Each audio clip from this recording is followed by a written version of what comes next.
Az 51-es körzet brutális titkai. Amerika legtitokzatosabb helye. Az 51-es körzet a világ egyik legismertebb és legtitokzatosabb katonai létesítménye. A bázis a Nevada sivatagában található, a kiszáradt Groom Lake mellett.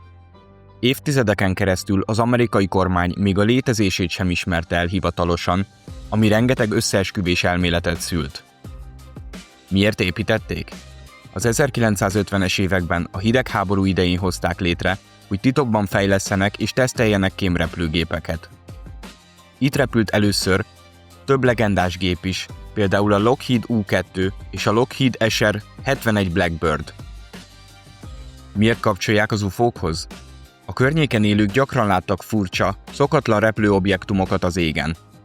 Valójában ezek sokszor titkos katonai prototípusok voltak, amelyeket a nagy közönség még nem ismert. Mivel a gépek rendkívül fejlettnek tűntek, sokan földön kívüli technológiára gyanakodtak. A híres legendák. Az 51-es körzettel kapcsolatban számos történet kering. Lezuhant UFO-k roncsait tárolják ott, földön kívüli lényeket vizsgálnak a bázison, idegen technológiát próbálnak visszafejteni, titkos föld alatti laboratóriumok húzódnak a sivatag alatt. Ezekre azonban nincs hiteles bizonyíték.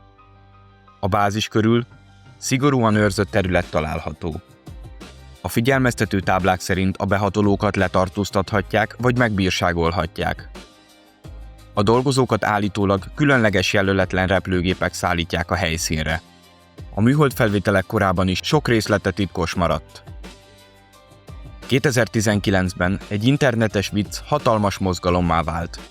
Több millió ember jelezte, hogy részt venne az 51-es körzet eseményen, amelynek célja az volt, hogy megnézzék az idegeneket.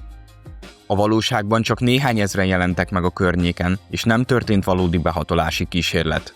Az 51-es körzet valódi titka valószínűleg nem a földön kívüliekben rejlik, hanem azokban a katonai technológiákban, amelyeket évtizedeken át a világ szem elől elzárva fejlesztettek. Mégis a szigorú titkolózás miatt az Area 51 máig az UFO-k és az összeesküvés elméletek egyik legfontosabb szimbóluma maradt. Ha az 51-es körzet összes legendája igaz lenne, akkor ez lenne a világ legfontosabb földön kívüli kutatóközpontja. A rendelkezésre álló bizonyítékok alapján azonban sokkal valószínűbb, hogy egyszerűen Amerika egyik legszigorúbban őrzött katonai bázisa. Neked mi a véleményed erről? Írd meg nekem kommentben, további érdekes tartalmakért pedig kövess be itt a Facebookon.